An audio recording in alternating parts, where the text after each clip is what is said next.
Kayaknya kalau ngelihat hitungan di 2018 ya, sampai sekarang ya banyak yang tumbang kayaknya ya. Kedai kopi itu tumbang itu bukan karena kopinya nggak enak, Kang. Oh, Tapi karena si owner atau si penyeduh ini tidak mampu melawan kejenuhannya. oke. Dalam artian aku mencoba untuk menghasilkan uang yang halal, tapi juga ya tadi toyib. Bisnis kopi adalah sebagai khairun nas anfuhum linnas gitu. Oh.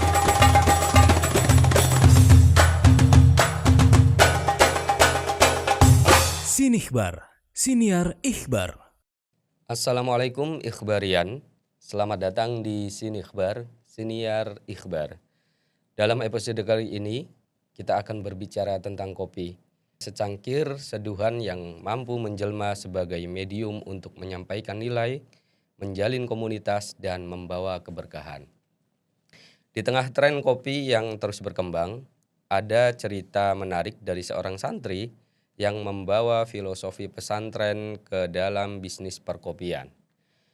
Ia adalah Kang Rian Haryanto, owner kedai kopi Satu Visi Cirebon, yang tidak hanya menjual kopi, tetapi juga menciptakan ruang untuk dialog dan berbagi inspirasi. Kang Rian, terima kasih sudah hadir.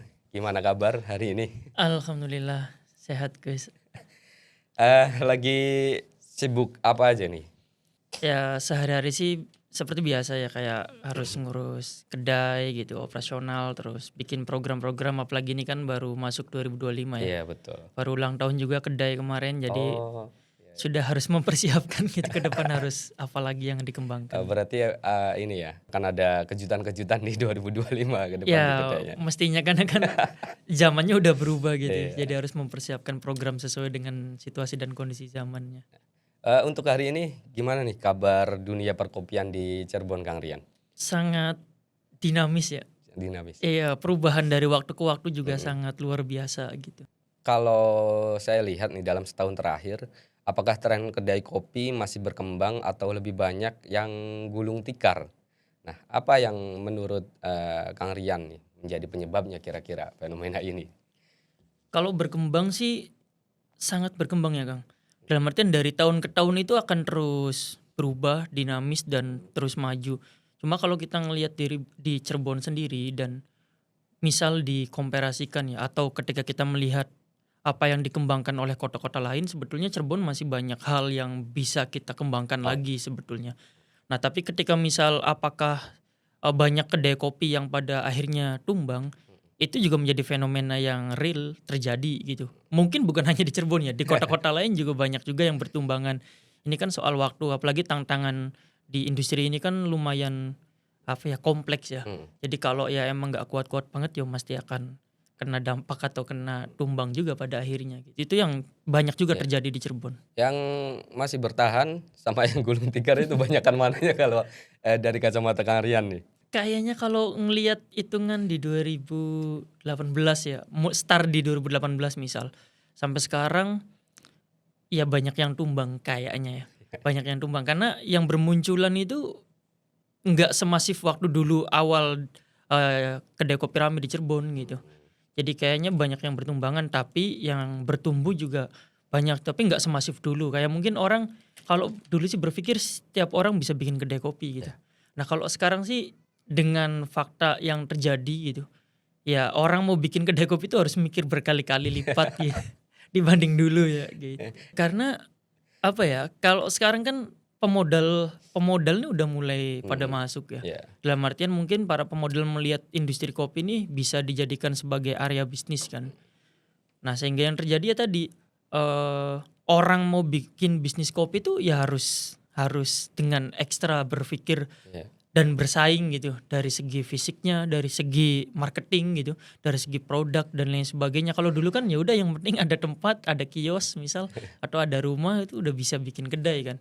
Nah kalau sekarang nggak sesederhana itulah istilahnya. Ini padahal udah niat mau bikin kedai kopi nih, tapi udah dikasih tahu kayak gini, jadi pikir-pikir lagi nih, Iqbarian. Nah, dari perspektif Anda nih sebagai pelaku industri dunia perkopian, Hmm. nah apa faktor utama yang membuat kedai kopi tetap bertahan di Cirebon di tengah gemburan-gemburan kayak gitu nih, Aryan? Apakah kualitas kopinya, suasana tempatnya, atau ada faktor lain yang lebih dominan mungkin di dalamnya? Sebetulnya kan kalau di Cirebon ini kalau kita bicara soal geografis terlebih dahulu ya, sebelum ada tol kan bener-bener strategis banget. Ya, Dalam artian Cirebon. Jakarta ke Jawa itu Jawa Timur misal atau Jawa Tengah pasti Iya. transit Cirebon. Apalagi kayak. kalau lagi mudik gitu ya. Iya, capek kan perjalanan jauh. Nah sekarang ada tol ini kan membuat perubahan yang signifikan ya. Cirebon yang betul. dulu sebagai kota transit pada akhirnya juga tidak semasif dulu karena tol kan terjadi percepatan gitu. Nah dari situ yang pada akhirnya kita bisa ngelihat ya Cirebon ini bukan sebagai kota sentral utama gitu. Iya. Itu yang pada akhirnya membuat apa ya peta ulang gitu atau kita harus berpikir ulang untuk bagaimana membuat Cirebon apalagi tadi kita bukan sebagai kota utama kopi ya. Misalnya beda kayak Bandung yang emang jelas ada kebun kopinya misalkan atau misal kota mana lagi yang terkenal ya Sumatera misal. Iya. Nah Cirebon kan kita dataran rendah. Itu yang mengakibatkan bahwasanya ya bisnis kopi di Cirebon memang harus bener-bener survive banget sih. Tapi kalau itu sih Kang Rian, kalau ya setahu saya, sepandangan awam saya, itu memang berlomba-lomba terkait tempatnya atau kalau bahasa sekarang Instagramable gitu. Oke. Itu kira-kira pengaruh nggak sih di Cirebon tuh? Ya pengaruh sih Kang pasti Kang. Karena ini kan kedai kopi itu kolaborasi antara banyak hal ya Kang. Ya. Tempat sudah jelas gitu. Terus kemampuan si baristanya Mm-mm. itu juga menjadi salah satu komponen dan ya tadi kalau misal kita dengan teman-teman sih ngelihat misal ada kopi shop baru gitu. Iya. Itu yang dilihat tuh tentang bagaimana si konsep kopi shopnya. Itu tuh akan mengukur tentang seberapa lama kopi shop itu akan bisa bertahan. Dan artian tadi tempat luas itu menjadi satu hal yang penting atau tempat Instagramable misal kalau kata anak zaman now. Iya. Itu akan menjadi tetap penting tapi itu tidak menjadi salah satu alasan utama agar kedai kopi itu bisa survive gitu. Nah misal hanya berbasis skill, hanya berbasis kemampuan meracik, tapi tidak punya anggaran shifting, anggaran yang kompetitif, ini juga menjadi salah satu problem pada akhirnya gitu. Maka ya tadi karakteristik dari kedai kopi yang dibangun itu menjadi salah satu komponen yang akan membuat si kedai kopi ini bisa survive gitu. Jadi harus punya karakter lebih dulu gitu ya sebelum buka kedai kopi gitu. Iya ya dalam artian harus tahu nih kita bermain di area mana gitu loh Kang. Karena kan ya tadi persaingan kita udah semakin sangat udah bukan hanya sesama manusia kan udah ada robot. Di kota-kota besar kan tinggal gesek kopi dapet gitu udah pergi lagi kan.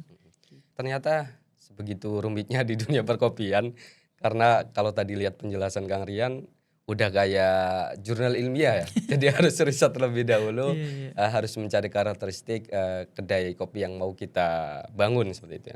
Nah, ini Kang Rian. Bagaimana Kang Rian nih melihat potensi bisnis perkopian di Cirebon ke depannya? Apakah pasar ini masih terbuka untuk inovasi-inovasi baru atau apakah sudah mulai jenuh dengan konsep yang ada? Kalau kita ngelihat ya perkembangan ini bicara soal konsep ya bukan selesai di tempat. Kita tuh baru berkembang banget di segi konsep tuh di setelah pandemi. Dan misal aku ini kan sering ya main ke luar kota gitu untuk riset ulang gitu. Jadi nggak hanya selesai sebelum kedai buka. Jadi aku sering datang ke satu kota untuk mempelajari itu apa yang terjadi di kota-kota lain. Nah di Cirebon tuh masih banyak banget Kang konsep yang belum diterapin. Kayak misal contoh aku belum lama kemarin ke Malang karena adik aku kan punya kedai di Malang sama di Kota Batu. Aku main ke Malang seminggu riset di beberapa kedai yang menurut aku menarik. Nah di sana tuh ada kedai kopi yang kalau mau datang tuh harus reservasi dulu. Dan itu 1 minggu sebelum kedatangan seseorang itu harus udah mesan dulu. Udah kayak daftar BPJS di ini periksa di JKN ya. Udah kayak gitu jadi 1 minggu tuh jadwalnya udah keluar tuh. Tapi nggak pakai rujukan ya? Nggak pakai kan. Jadi harus misal di jam 1 sampai jam 2 nih hanya untuk 2 orang misal. Di jam 2 sampai setengah 2 nih untuk 3 orang. Dan seterusnya. Dan itu 1 minggu udah dijadwalin. Nah pas aku coba ya iseng-iseng gitu. Pas nyampe Malang aku coba tanyain untuk untuk esoknya. Terus kata si ownernya udah nggak bisa mas. Udah full 1 minggu yang lalu. Itu apa tuh konsep kayak gitu? Apa saking eksklusifnya atau gimana tuh kan? Nah ini kan bicara soal konsep ya. Karena datang ke kedai kopi kan sebetulnya kalau perspektif aku pribadi ya. Kopi tuh ya di Cirebon, Bandung, Malang, Jogja yo akan sama. Kopi yo pahit, manis, asam ngono-ngono loh. Nah, yang membedakan kan experience Kang. Nah, yang ditawarkan tadi di Malang itu dia menjual experience kan. Ya. Nah, itu pun menurut aku belum diterapin di Cirebon. Terus ada lagi di misal berbasis kebudayaan. Aku ngelihat juga Cirebon juga belum kuat ya. Misal di Malang itu aku datang ke beberapa coffee shop yang berbasis kebudayaan. Di sana kan ada giras Kang. Ya. Jadi kebudayaan masyarakatnya tuh semua elemen masyarakat ya dari yang kelas atas sampai kelas bawah ya minumnya adalah kopi giras yang ditubruk dikasih susu gitu. Udah. Nah, itu kan jadi kebudayaan di sana. Atau misal di Jogja kan ada kopi jos. Ya. Kopi yang Kasih dikasih arang arang gitu-gitu. Itu kan jadi orang berbagai kalangan kan nongkrong di angkringan minum kopi jos kan. Nah, ini juga Cirebon belum sampai aku ngelihat ya secara pribadi aku belum sampai ke arah kita punya basis kebudayaan tersendiri untuk bicara kopi atau ada kopi lelet, kopi ijo misalkan ya kalau di Jawa Tengah. Nah, hal-hal yang seperti itu dari segi konsep juga masih agak bisa diulik gitu kan. Pokoknya masih banyak peluang-peluang yang ini belum banyak dimainin di Cirebon gitu. Ya kayak tadi berbasis reservasi atau misalkan di Jogja tuh ada klinik kopi gitu. Orang datang tuh pakai antrian kan. Jadi kayak kita ke klinik aja harus pakai antrian dan nggak bisa kayak misal aku mau buru-buru pulang. Aku duluan ya walaupun antriannya misal ke 30 nggak bisa. Itu juga belum terjadi di Cirebon. Jadi masih banyak banget peluang yang bisa dikembangin kalau kita mau bisnis kopi di Cirebon. Nah, ini menarik Kang, yang tadi sampean sampaikan itu masih sering keluar kota untuk riset gitu ya. Iya. Nah, itu biasanya update-nya itu berapa bulan sekali Kang? Apakah 6 bulan sekali, setahun sekali atau kayaknya darurat nih harus riset gitu atau gimana? Kalau sebetulnya berapa bulan atau berapa tahun ya itu fleksibel Kang karena aku kan emang suka ekspedisi atau suka petualang gitu. Jadi Suka emang jalan-jalan ya gitu suka lah ya, jalan-jalan lah. gampangnya. Ada satu momen jadi aku pernah apa ya di caption klinik kopi itu kedai kopi itu tumbang itu bukan karena kopinya nggak enak Kang. Tapi karena si owner atau si penyeduh ini tidak mampu melawan kejenuhannya. Oke. Nah, makanya tadi kalau aku udah keluar kota tuh biasanya udah di titik aku jenuh harus melakukan perjalanan untuk mendapatkan sesuatu yang baru. Jadi nggak ada agenda khusus karena tadi kopi ini dinamis Kang. Bisa dalam kurun waktu 1 bulan ke depan trennya berubah. Oke. Gitu. Nah, maka ya kita sebagai orang yang berada di bisnis kopi kita nggak bisa tutup mata gitu. Dalam artian walaupun 100% tren ini tidak bisa kita terapkan, minimal kita bisa membaca Kang. Tren apa yang akan terjadi atau tren apa yang sudah berkembang di kota lain gitu.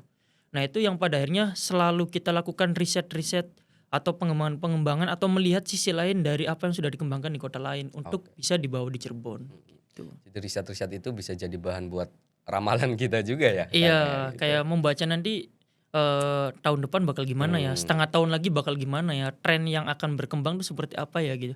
Kayak misal yang sederhana Kang, kopi 8.000. Nah, ini kan di Cirebon baru rame kan. Iya. Nah, ini kan kalau bicara soal mbahnya kopi 8.000 kan jago kan yang ada di Jakarta. Nah, itu kan udah beberapa tahun lalu berkembang. Nah, di Cirebon kan baru rame gitu Kang. Nah, maksudnya kalau kita mempelajari riset dan baik secara langsung ataupun secara visual dengan cara kita ngelihat informasi-informasi bisnis ya, itu kan akan menjadi amunisi kita tuh Kang. Jadi ketika di kota lain sudah berkembang, kita sudah siap akan hal tersebut gitu. Nggak kaget misalkan atau kita sudah mempersiapkan amunisi apa yang misal tren itu berkembang di Cirebon. Tapi riset-riset kayak gitu menurut sampean jitu Kang? Sejauh yang saya lakukan secara pribadi dengan tim satu visi sih efektif. Efektif ya. Efektif. Nah, untuk diterapkan di kedai Kang Rian gitu ya. Iya, ya tadi walaupun 100% itu mungkin nggak bisa diterapin secara utuh. Tapi ya tadi dengan adanya data-data riset tadi yang pada akhirnya kita bisa punya tameng atau amunisi gitu. Untuk punya plan A, plan B, plan C dan ya seterusnya apa gitu yang ya. akan terjadi itu kita udah mempersiapkan gitu. Nah, kita lebih ke sudah masuk ke Cirebon nih Kang Rian. Nah, Cirebon itu kan tadi sudah sempat disinggung sama Kang Rian ya, bukan sebagai sentra kopi ya. Nah, ini penting bagi kami yang awam, apakah ada jenis kopi tertentu nih Kang yang tumbuh di Cirebon dan menjadi ikon lokal? Kalau kita bicara batiknya oke lah ya, ada Mega Mendung, ada tempat oleh-olehnya juga banyak. Nah ini kalau kita bicara kopi, ada nggak sih kopi yang khas Cirebon atau menggunakan nama-nama Cirebon gitu Kang? Nah jika ada, sejauh mana kopi lokal ini berkontribusi pada daya tarik dan keberhasilan kedai kopi di Cirebon? Kalau secara geografis Cirebon itu tidak ada tanaman kopi Iya, sejauh betul. yang saya ketahui ya Kang. Paling dekat tuh ya di daerah Cibunar, Mm-mm. Ciberem, itu paling dekat dengan Cirebon ya. Dalam artian dari Cirebon tuh paling ya setengah jam lah gitu. Tapi secara geografis itu udah masuk Kuningan gitu. Iya, iya, iya. Atau ada lagi juga di Majalengka. Jadi kan Cirebon dekat dengan Gunung Cermai kan. Iya betul. Nah kayak kopi kan ditanam di ketinggian untuk bisa optimal ya. Iya, ketinggian Ada tertentu standarisasi ya. lah gitu loh. Nah sedangkan Cirebon kan dataran paling rendah lah bisa Iya, dibilang untuk wilayah 3 sama Indramayu ya. Walaupun kemarin ada temen juga dari Indramayu. Di Indramayu itu ada kebun kopi Excelsa Liberica. Karena di Indramayu perbatasan sama Sumedang sama Subang kan dataran tinggi kan. Iya betul, betul. Itu tuh menjadi salah satu percontohan kopi Liberica sama Excelsa dari era zaman Belanda. Dan sampai sekarang masih ada. Masih eksis itu. Masih eksis, masih tumbuh lah dan itu bisa dinikmati masyarakat sekitar. Nah Cirebon setahu saya itu nggak ada pohon kopinya Kang. Setahu saya nggak tahu ya barangkali ada nyelesep-nyelesep di perkebunan mana gitu. Tapi setahu saya nggak ada. Ini yang pada akhirnya mungkin secara signifikan membedakan Cirebon dengan kota-kota penghasil kopi. Kayak Malang kan jelas tuh ada Dampit misal. Iya, iya. Bandung juga banyak banget kan kebun-kebun kopinya misalkan. Atau tadi kayak ada Sumatera, ada Papua dan lain sebagainya. Nah ini yang pada akhirnya kalau secara kopi kita tidak memiliki perkebunannya gitu. Nah tapi kita bisa membangun jalur kebudayaan sebetulnya Oke, Kang. ada Kayak alternatifnya juga. iya ada alternatif karena ya tadi kita tidak punya kebun gitu. Maka mau nggak mau kan kita harus bikin alternatif kebudayaan atau alternatif supaya kota ini bisa dikenal sebagai ada kedai kopinya lah bahasanya gitu terkenal. Ya tadi kalau dari data yang aku lihat dan dari sesuatu yang aku riset kita bisa memakai strategi yang dikembangkan kayak Malang dengan kopi girasnya misal, Jogja dengan kopi josnya misalkan. Nah itu tuh bisa dikembangkan di Cirebon walaupun mungkin kita harus tetap menyesuaikan ya dengan kultur kebudayaan Cirebon yang seperti apa kan nggak bisa ijik-ijik menyomot strategi kota lain kan. Tapi itu bisa menjadi alternatif Kang karena jalur kebudayaan menurut aku itu yang pada akhirnya bisa survive. Iya. Karena ya tadi dari data-data misal di Bandung itu ada kedai kopi yang dari 1930 dan sampai sekarang masih eksis Kang di dekat Asia Afrika. Itu sampai di Jalan Asia Afrika itu di dekat museum itu ada kedai kopinya dan sampai sekarang masih eksis gitu. Dan beberapa kota lain kalau aku amati itu banyak kopi shop yang sejak sebelum Indonesia merdeka. Dan rata-rata strategi yang dipakai adalah berbasis kebudayaan. Nah itu yang menurut kita sih bisa menjadi alternatif dengan kondisi Cirebon yang tidak punya kebun kopi. Kalau selama ini sudah ada yang menerapkan strategi tersebut dengan jalur kebudayaan di Cirebon, sepengetahuan Kang Rian? Kalau sejauh kita sih yang secara konsisten ya Kang, mungkin ada tapi emang belum kan kalau kebudayaan kan bicara soal waktu ya. Dalam artian tidak bisa terbentuk dalam 1 tahun 2 tahun gitu. Nah mungkin bisa kita iakan itu di 10 tahun ke depan. Kalau sekarang sih mungkin teman-teman sedang pada ngerintis versi teman-temannya. Karena kan belum ada yang semasyhur kopi jos misal. Kalau ke Jogja kan orang ya keangkringan ya ngopi jos kan gitu. Nah kalau Cirebon kan belum sampai di level itu sebetulnya Kang. Jadi kebudayaan itu akan terbentuk dengan sendirinya gitu Iya ya? dengan sendirinya. Bisa jadi nanti identitas kebudayaan itu yang menikmati anak-anak kita nanti. Bisa jadi kita yang membangun Iya sekarang gitu. betul. Jadi kebudayaan itu nggak bisa dipaksa kebudayaannya harus begini, nggak bisa kan? Nggak bisa. Nanti tumbuh sendiri gitu ya? Tumbuh sendiri dan emang perlu waktu yang panjang gitu. Nah Kang, beberapa orang nih berpendapat bahwa banyak kedai kopi yang saat ini fokus pada estetika tempat daripada kualitas rasa dan produk kopi itu sendiri. Nah bagaimana nih Kang Rian menyikapi hal ini? Apakah estetika menjadi faktor penting untuk berkelanjutan bisnis kedai kopi atau gimana menurut Kang Rian? Ya tempat yang nyaman ya, tempat yang bagus, tempat yang estetik, instagramable itu menjadi salah satu komponen penting. Iya. Untuk menopang si bisnis ini Kang. Nah tapi ya tadi itu tidak menjadi kuncian utama agar bisnis ini bisa survive dan berkembang. Tapi itu penting Aku juga meyakini itu. Karena ya tadi sejak 2020 ke atas. Nah tren tempat ini kan ada bahasanya kalau di musik tuh ada ada religius gitu, Oh, terus oke. ada reggae, ada Ada pop. genrenya gitu Iya, ya. ada genrenya. Jadi kedai kopi yang berbasis tempat itu juga mereka punya genre kan. Kayak misal ada retro yang Iya, klasik-klasik yang gitu-gitu biasanya kan. pakai pintu-pintu jadul tuh ya. Iya, pintu-pintu jadul gitu-gitu, atau ada lagi yang modern misalkan dengan desain, dengan interiornya Yang dan lain iya. sebagainya gitu-gitu kan. Nah, ini ada masanya pasti. Setiap tren itu kan ada yang rumah-rumah jadul Iya. gitu-gitu kan, ada yang ruko-rukoan, ada yang kopi street. Ini tren gitu. Iya. Tapi itu bagus, penting karena ya tadi orang itu kan punya alternatif, apalagi pasca pandemi work from coffee shop Iya, gitu-gitu iya, kan. Itu kan banyak berkembang ya gitu. Tapi ya tadi misal hanya mengedepankan soal tempat. Kopi kan bicara soal rasa kan. Iya. Yang diminum kan sajiannya, makanannya, minumannya, bukan hanya soal sekedar tempatnya doang gitu. Iya. Jadi menurut aku sih satu kesatuan yang emang nggak bisa dipisahkan. Jadi kalau tempatnya bagus, minuman makanannya kurang enak atau kopinya kurang enak, orang juga akan mikir, Iya. wah ini sih bagus tempatnya doang Iya, misalkan. Atau misalkannya tadi sajiannya doang yang enak, tempatnya misal nggak enak, ini juga akan jadi problem bagi sebagian orang.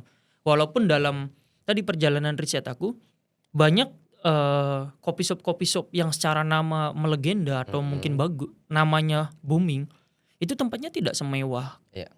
kopi shop yang tadi ya secara tempat estetik gitu. Ada yang bangkunya hanya pakai ya bangku-bangku warmindoan Iya. gitu. Dan itu ya orang akan ngelihat apa ya, bukan hanya sekedar pada tempat Kang, tapi pada kenapa saya datang ke tempat itu. Nah, tempat ini kan harus bisa memberikan alasan Kang. Nah, ini juga menjadi salah satu hal yang menurut aku tidak kalah penting. Tempat bagus, penting. Tapi ya tadi minuman atau racikannya atau baristanya ngerti terhadap kopinya itu juga tidak kalah penting. Jadi kedua unsur itu harus balance ya kan, Iya. harus imbang. Tempatnya mendukung, kemudian rasanya juga harus Harus mendukung. Nah nih, sebagai seorang santri nih Kang Rian yang aktif di dunia perkopian. Nah, bagaimana nih Kang Rian memanfaatkan nilai-nilai pesantren dalam menjalankan bisnis kedai kopi? Nah, apakah ada cara khusus untuk menjaga keberkahan dalam usaha ini atau bahkan menyisipkan ikhtiar dakwah nih? Subhanallah nih. Kayaknya kalau Gimana? ikhtiar dakwah sih terlalu berat ya. Iya. Ya aku yang secara pribadi ya rahim Iya. dari keluarga pesantren atau rahim pesantren, tidur di pesantren, sekolah proses di pesantren gitu. Istilahnya kan kalau usaha kan ada halalan toyiban Iya, kan lah. betul. Dalam artian halal aja kan belum tentu toyib, Iya. belum tentu bagus gitu. Nah, aku sih mencoba mengikhtiarkan kedua hal ini Kang gitu. Dalam artian aku mencoba untuk menghasilkan uang yang halal, tapi juga ya tadi toyib. Toyib kan bagaimana dampak terhadap masyarakat sekitar gitu kan. Bagaimana adanya kedai kopi juga memberikan sesuatu yang positif. Itu ya nilai-nilai yang nilai-nilai pesantren yang diterapkan di kedai kopi adalah memberi kemanfaatan gitu ya Kang ya. Harapannya sih. Harapannya mudah-mudahan seperti itu. Mudah-mudahan. Nah, ini seperti sudah itu. sempat tadi disinggung nih Kang Rian. Nah, kopi yang Kang Rian buat nih. Nah, itu kan kelihatannya sibuk banget dengan agenda-agenda komunitasnya, ada Iya, komunitas iya. A, B, C gitu dan lain sebagainya. Nah, apakah Kang Rian lebih fokus pada keuntungan finansial dalam menjalankan bisnis kedai kopi atau ada misi lain nih yang lebih besar di baliknya? Apa kira-kira misi tersebut Kang? Sebagai orang yang apa ya, subbisnisnya adalah di kedai kopi ya. Iya. Tujuan akan bisnis ini bisa survive, yo itu pasti ya. Mm-mm. Tapi ya tadi aku nggak hanya menjadikan kedai kopi ini sebagai bisnis, tujuan bisnis stok gitu. Tapi aku menyisipkan hal-hal lain atau misi-misi lain yang supaya bisa berjalan beriringan Iya. antara bisnis dan sosial gitu loh Kang. Nah, itu yang coba aku terus terapkan dalam artian misalnya gini, aku banyak ngobrol sama teman-teman yang emang secara kedai kopi itu basisnya sama, basis komunitas. Nah, aku sering ngobrol. Kadang teman-teman ini kan misal contoh ya minta minum sederhana nih, minta minum air putih. Nah, kadang karena itu teman sendiri, akhirnya ya wis, enggak apa-apa. Gitu. Dalam artian air minum ini enggak diperjualbelikan misalkan. Nah, tapi seiring berjalannya waktu kan teman-teman komunitas ini nongkrong nih berapa jam kan. Iya. Nah, kalau dikalkulasikan iya misal oke lah secara sederhana sekarang galon 4.000 misal ya. Atau sampai 5.000 misal, atau yang mahal 6.000 lah misal yang non merek besar ya, brand besar. Nah tapi ini kan dikalkulasikan Kang. Nah dari yang sederhana saja, dari air minum aja ini kan bisa akan menjadi blunder Iya. untuk kedai kopinya. Nah makanya tadi kalau aku mencoba menerapkan, jadi kedai kopi adalah sub sendiri Iya. dan komunitas adalah sub yang lain. Oke. Makanya kita tidak menggabungkan antara si komunitas sama kedai kopi ini berjalan beriringan, enggak Kang. Nah makanya kenapa kalau di kedai aku itu orang datang, yo pasti aku menyuguhkan kopi-kopi yang sedang tren atau Oke. kopi-kopi yang emang juara gitu. Nah ini tujuannya adalah supaya orang lihat kedai aku adalah sebagai kedai Kang, Oke. yang di luar irisan komunitas ya gitu. Nah kalau orang-orang komunitas ya aku memposisikan diri sebagai ya ini adalah kedai komunitas gitu loh. Yang notabene mereka bisa berkegiatan, mereka bisa beraktivitas sebagaimana teman-teman komunitas. Tapi tadi ada volume yang kita bisa tadi pecahkan gitu loh Kang, antara ini adalah bisnis, ini adalah komunitas. Nah kadangnya tadi teman-teman itu banyak gagal karena mencampur baurkan mana bisnis dan mana komunitas. Ini yang pada akhirnya menurut aku sih banyak terjadi blunder gitu.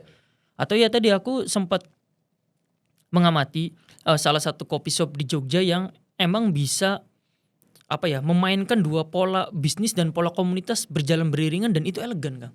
Satu sama lain itu tidak saling tumpang tindih gitu. Tapi dua-duanya adalah saling mendapatkan keuntungan. Entah komunitasnya, entah pun kedai kopinya. Nah ini yang coba aku kembangkan sebetulnya di Cirebon gitu. Gimana caranya supaya bisnis bisa tetap survive dan komunitas juga bisa tetap berkembang gitu Kang. Ini kalau orang yang memahamin agak bingung juga nih sebenarnya. Komunitas bukan irisan dari bisnisnya, Iya. tapi ada di dalamnya, itu gimana nih? Iya karena ya tadi Kang banyak. Coba disederhanakan Kang, mungkin Kang, biar Gimana ya caranya ya? penonton ini lebih mudah dipahami mungkin. Jadi ini kan satu visi misal ya kalau Iya, aku sebut iya, brand iya. kedai kopi aku sama komunitas kan sama-sama dibangun oleh satu orang Satu misal. orang yang sama. Ya satu orang yang sama, tapi kebanyakan kan teman-teman yang lain itu menamakan kedai kopinya itu biasanya komunitas kan. Misal kayak gitu ya, ya. nama komunitasnya literasi senja, misal literasi senja kopi gitu loh Kang. Iya. Nah jadi kan tercampur tuh antara komunitas dan bisnis. Nah kalau aku kan emang dari awal itu tuh memposisikan diri bahwasanya kedai kopi adalah kedai kopi. Oke. Yang Komunitas ya komunitas. komunitas gitu ya ya. komunitas gitu. Dalam artian kedai kopi adalah untuk sub bisnis, sedangkan komunitas adalah untuk area sosial. Iya, betul. Gitu. Nah tapi di satu sisi misal komunitas dan bisnis ini menjadi satu kesatuan dalam satu waktu misal, ya itu tidak jadi masalah. Gitu. Kalau saya secara pribadi mengutip kata-kata Manggilang mah yang pendiri Kopi Apik Majalengka itu ada, jadi di bisnis itu perlu sosial yang menggurita gitu Kang. Ya, ya. Nah ini kan setiap bisnis pasti punya strategi yang berbeda-beda. Nah makanya tadi kalau kita yang dikembangkan adalah bagaimana satu visi ini punya komunitas ini, tapi secara ADART atau secara kerja kita berbeda gitu. Iya, iya. Komunitas ya ada teman-teman yang mengarahkan atau komunitas lain yang berkolaborasi juga itu di luar dari apa yang menjadi kesibukan satu visi. Iya. Satu visi ya kita berjalan sendiri. Gitu. Jadi intinya gitu, gampangannya nggak boleh bikin komunitas dan nama brand itu sama gitu ya Kang ya? Itu akan sedikit susah Kang kalau Iya, iya. disamain gitu.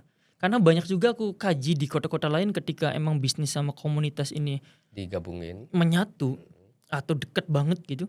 Ini banyak yang blunder Kang. Oh, Makanya banyak yang blunder tuh pada akhirnya cekcok. sorry, buat kesehatan bisnisnya gitu ya? Buat Iya. kesehatan bisnisnya, karena kan ya tadi komunitas kan biasanya bukan satu orang doang, Iya. walaupun mungkin pendirinya 1-2 orang, tapi kan di bawahnya kan banyak orang Kang. Oke.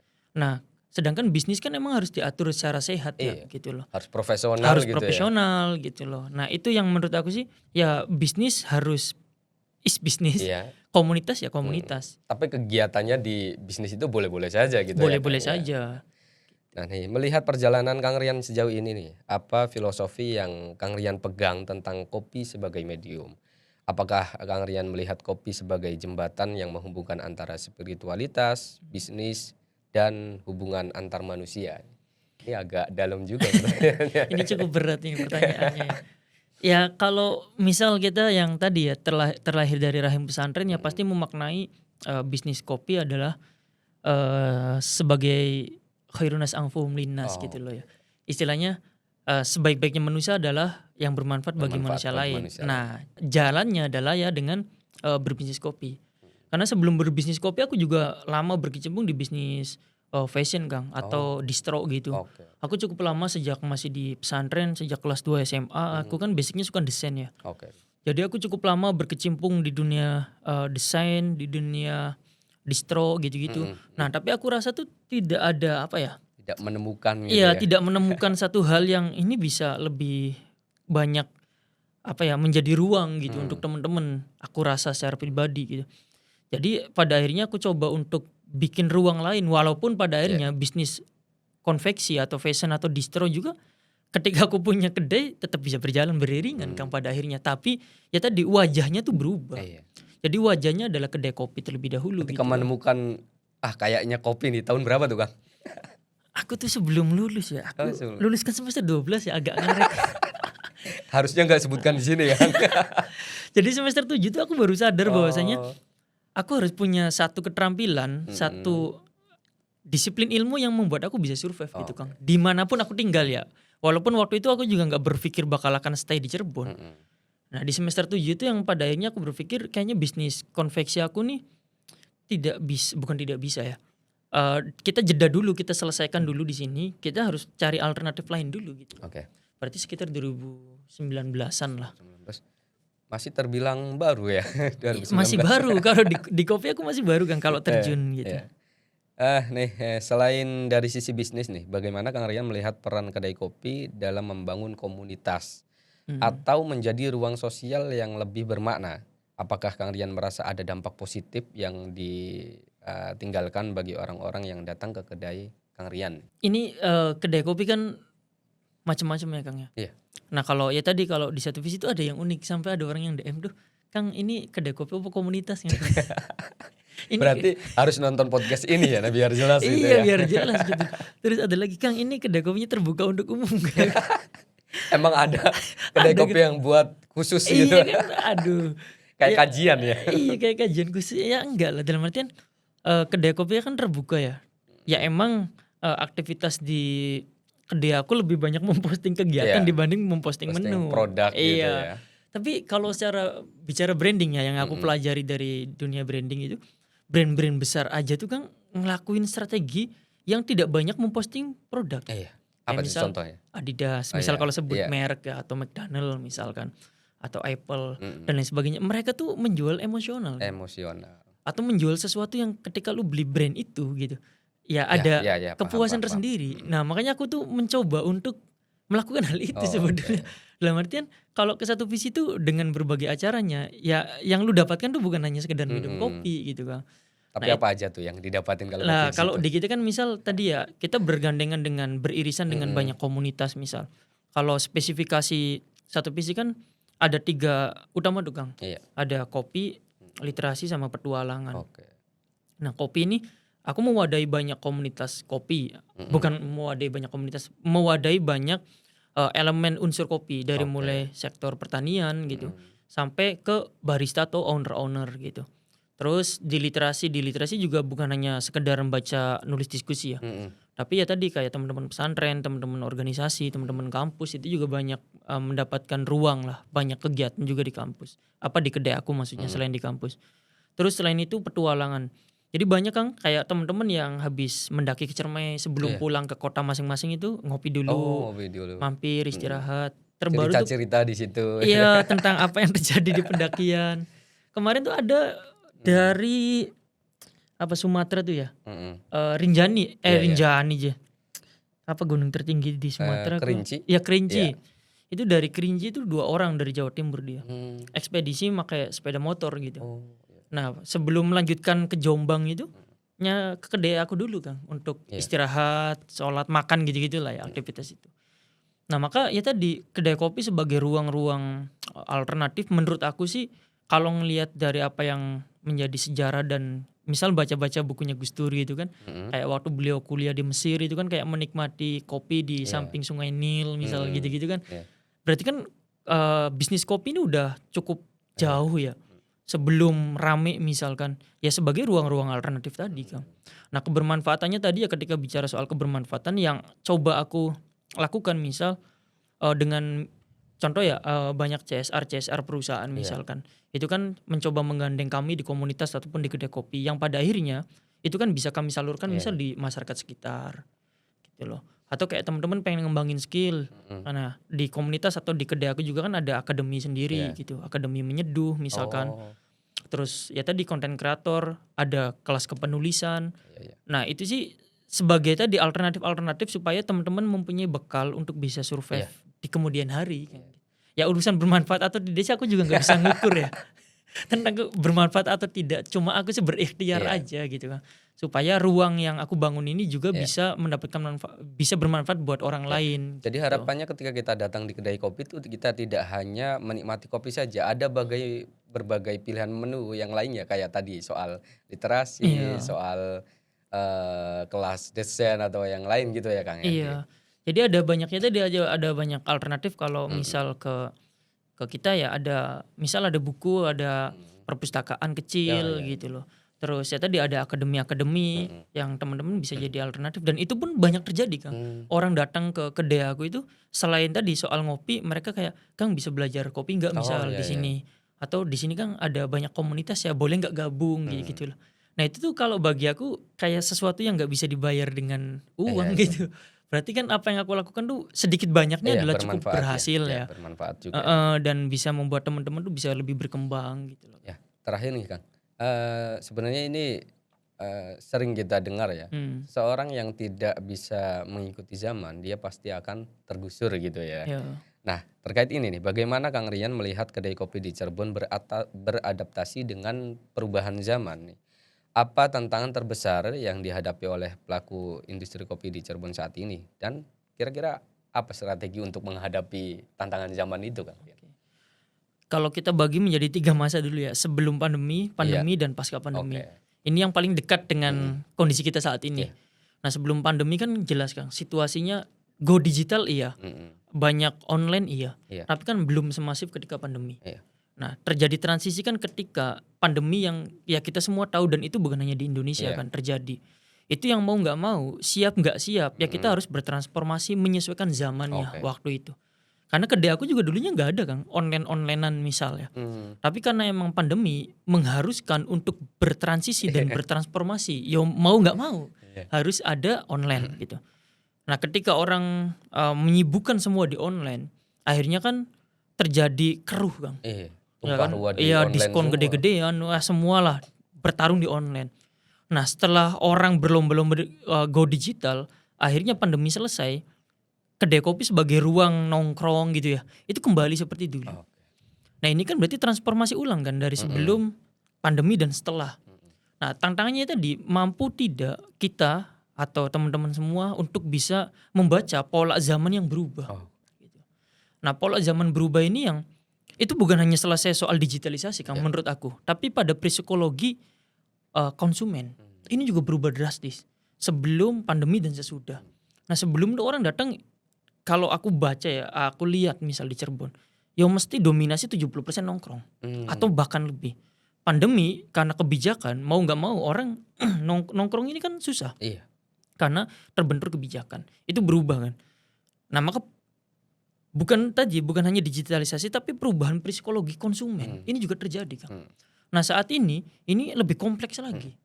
Orang datang ke kedai kopi itu udah bukan hanya sekedar tadi, bukan hanya beli kopi, nongkrong. Tidak. Apa tuh ada rahasia? Iya tadi kayak apa alasan saya untuk bisa ngopi atau beli kopi di warung A? Jadi kalau si warung ini tidak mampu menjawab pertanyaan yang emang umum tadi, ini akan menjadi problem pada akhirnya. Itu menurut aku sih tantangan bukan hanya menjadi tantangan kedai kopi kecil lah Kang. Tapi dari kedai kopi kecil sampai kedai kopi raksasa. Nah makanya tadi sampean di awal harus punya karakter buat menjawab itu ya mungkin ya. Betul Kang. Karena kan ya tadi kita bilang kopi itu ya di Cirebon, di Jakarta, Bandung, yuk sama. Yang membedakan tadi kan, yang membedakan adalah bagaimana mampu tidak memberikan experience. Mampu tidak memberikan emosional misal kepada pelanggan. Karena kan kopi kan deket irisannya sama hospitality Kang. Hospitality kan bukan hanya sekedar yang sederhana senyum, sapa, salam doang kan. Nah ya tadi percepatan zaman menuntut kita untuk ya bagaimana kita harus apa ya istilahnya mengikuti perkembangannya. Kita nggak bisa dengan idealis terus konyong-konyong tidak mau dan tidak bisa membaca kondisi zaman yang berubah. Gitu Kang. Ya nih kita tak terasa nih Kang Rian. Waktu kita sudah habis sebenarnya. Siap. Sebenarnya masih ada banyak hal yang perlu kita kulik tapi nanti mungkin di lain waktu kita bisa mengobrol lebih dalam lagi.